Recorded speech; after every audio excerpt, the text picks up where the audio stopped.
So hello friends, welcome back to another new video. तो MHT CET की counselling process कैसी होती है गाइस, इसमें कौन से स्टेप्स होते हैं, एडमिशन का पूरा जो फ्लो है वो कैसा रहता है, इसमें कौन से स्टेप्स आपको फॉलो करनी होती है, ये सारी जो डिटेल्स है वो मैं आपको इस वीडियो में देने वाला हूँ, ताकि आपको अभी से ये पता चल जाए कि आने वाले समय में आपको कौन से जो स्टेप्स है वो फॉलो करना है। Right from application form filling process to allotment letter तक कितनी स्टेप्स आएगी, ये सारी चीज़ें इस वीडियो में आपको जो है वो देखने को मिलने वाली है। तो वीडियो पूरा एंड तक देखते रहिए ताकि आपको ये सारी जो इंपॉर्टेंट इन्फॉर्मेशन है वो मिल जाए। एंड अगर गाइस आप इस चैनल पे न्यू हो तो सब्सक्राइब करके बेल आइकन जरूर से दबा दीजिए, क्योंकि सीईटी से रिलेटेड आपको सारे जो अपडेट्स है वो टाइम टू टाइम मेरे चैनल पे देखने को मिलने वाले हैं। तो चलिए गाइस देखते हैं कि कौन सी जो स्टेप्स है वो आपको देखने को मिलने वाली है आने वाले समय में। तो एमएचटी सीईटी काउंसलिंग के थ्रू गाइस आप जो है वो इंजीनियरिंग या फिर फार्मेसी में जो है वो एडमिशन ले सकते हो। During application form filling process guys आपके पास ऑप्शन रहता है, एक तो आप पीसीएम की एग्जामिनेशन दे सकते हो या फिर पीसीबी की जो एग्जामिनेशन है वो दे सकते हो। तो सबसे पहली जो प्रोसेस होती है गाइस वो होती है एप्लीकेशन फॉर्म फिलिंग प्रोसेस। इसमें गाइस आपको अपना जो एप्लीकेशन है वो देना पड़ता है। एप्लीकेशन फॉर्म फिलिंग प्रोसेस को हम एग्ज़ाम फॉर्म फिल करना भी बोल सकते हैं, क्योंकि अगर आप ये फॉर्म नहीं भरोगे तो आप जो एमएचटी सीईटी की एग्जामिनेशन है वो नहीं दे पाओगे।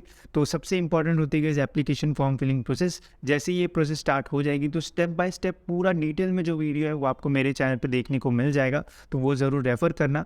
एप्लीकेशन फॉर्म भरने के बाद गाइस फिर कुछ दिनों में आपका जो एडमिट कार्ड है वो आएगा।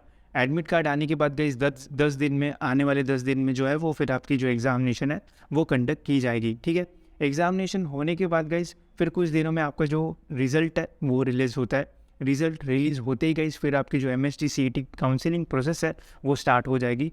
काउंसलिंग प्रोसेस गाइस स्टार्ट होती है रजिस्ट्रेशन से। सबसे पहले होता है गाइस आपका online registration and document verification. तो सबसे पहले हमारा जो एप्लीकेशन फॉर्म फिलिंग प्रोसेस थी, तो एप्लीकेशन फॉर्म फिलिंग प्रोसेस में हमें बेसिक जो डिटेल्स है वो देना पड़ता है, और बेसिक डॉक्यूमेंट्स का जो स्टेटस है वो बताना पड़ता है कि ये डॉक्यूमेंट अवेलेबल है या नहीं है। बट जब रजिस्ट्रेशन फॉर्म फिलिंग प्रोसेस होगी आफ्टर रिजल्ट, उस टाइम पे गाइस आपको अपनी सारी जो डिटेल्स है वो तो देना ही पड़ेगा। साथ ही में आपको वहाँ पे अपने जो डॉक्यूमेंट्स है वो भी अपलोड करने होते हैं, एंड डॉक्यूमेंट का जो वेरिफिकेशन है वो भी करना होता है। ठीक है, और ये डॉक्यूमेंट का जो वेरिफिकेशन है वो हमें ऑफलाइन एफसी सेंटर में जाके करना होता है। अब एफसी सेंटर क्या होता है, कुछ कॉलेजेस होते हैं जिनको as a FC centre allot किया जाता है, जहाँ पे जाके हमें अपने जो डॉक्यूमेंट्स है वो वेरीफाई करने होते हैं।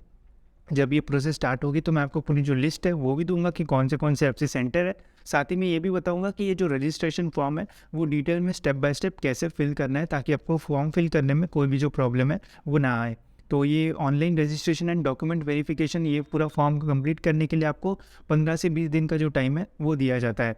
जैसे ही आप ये ऑनलाइन फॉर्म भरोगे, इसके बाद गाइस कुछ दिनों बाद आपका जो display of provisional merit list है ये रिलीज़ होता है। इससे आपको ये पता चलेगा कि आपका ओवरऑल जो मेरिट नंबर है वो क्या है, आपका कैटेगरी वाइज मेरिट नंबर क्या है। अगर आप टीएफडब्ल्यूएस के लिए अप्लाई करते हो तो टीएफडब्ल्यूएस में आपका मेरिट नंबर क्या है, होम यूनिवर्सिटी मेरिट नंबर क्या है, ये सारे जो मेरिट नंबर है वो आपको इस display of provisional merit list में जो है वो देखने को मिल जाएंगे। ठीक है, प्रोविजनल मेरिट लिस्ट लगते ही गाइस कुछ दिनों में, 2-3 दिनों में आपकी जो फाइनल मेरिट लिस्ट है वो लगती है। ठीक है, तो प्रोविजनल मेरिट लिस्ट गाइस ऐसी मेरिट लिस्ट होती है जिसमें आपको जो चेंजेस है वो देखने को मिलेंगे।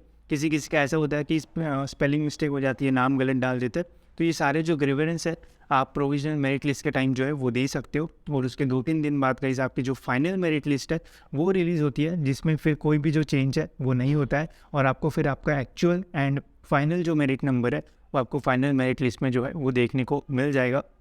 एंड गाइस जो मेरिट नंबर है वो बहुत ज़्यादा इंपॉर्टेंट होता है, मेनली रैंक वाइज ही जो एडमिशन है वो होता है। डिटेल में गाइस मैं आपको जो पूरे कट ऑफ्स है वो भी दूंगा। अभी कट ऑफ जो है वो बन रहे हैं सभी कॉलेजेस के लेटेस्ट कट ऑफ्स। जैसे ही गाइस वो बन जाते हैं तो आपको सारी जो लिंक्स है वो डिस्क्रिप्शन में मिल जाएगी, और उनके ऊपर आपको वीडियोज़ भी देखने को मिल जाएंगे।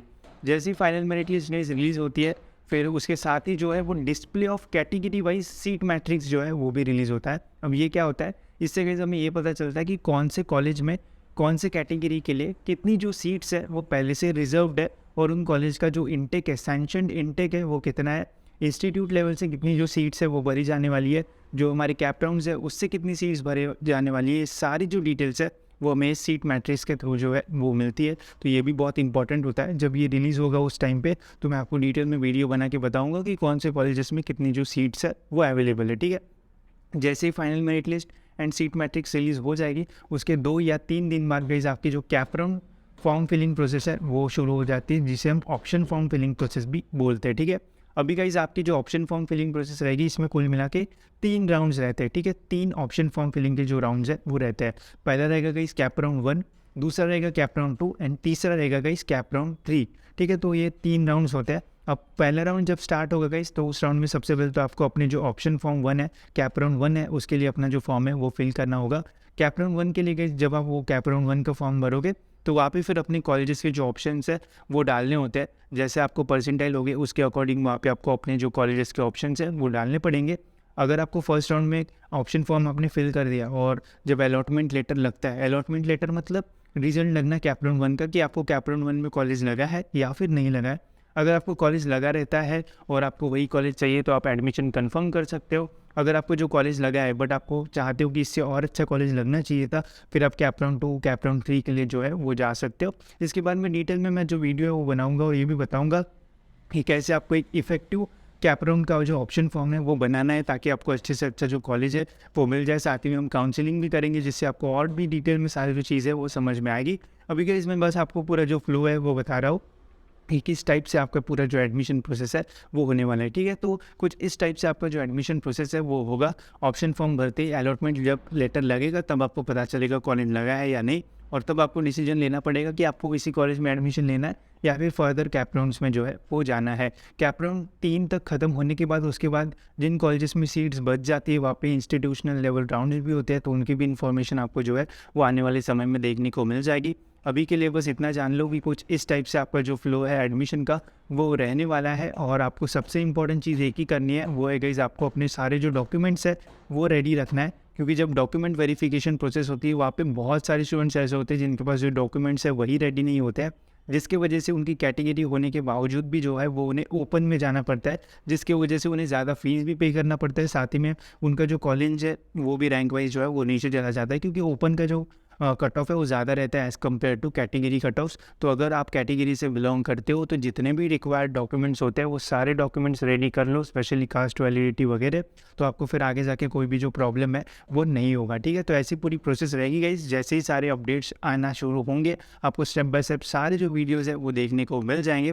फिलहाल इस वीडियो में इतना ही गाइस। होप्स आपको ये वीडियो इन्फॉर्मेटिव लगा होगा एंड ऐसे वीडियोस के लिए इस चैनल को सब्सक्राइब करके बेल आइकन जरूर से प्रेस कर देना ताकि आपको टाइम टू टाइम सारे जो अपडेट्स है वो मिलते रहे।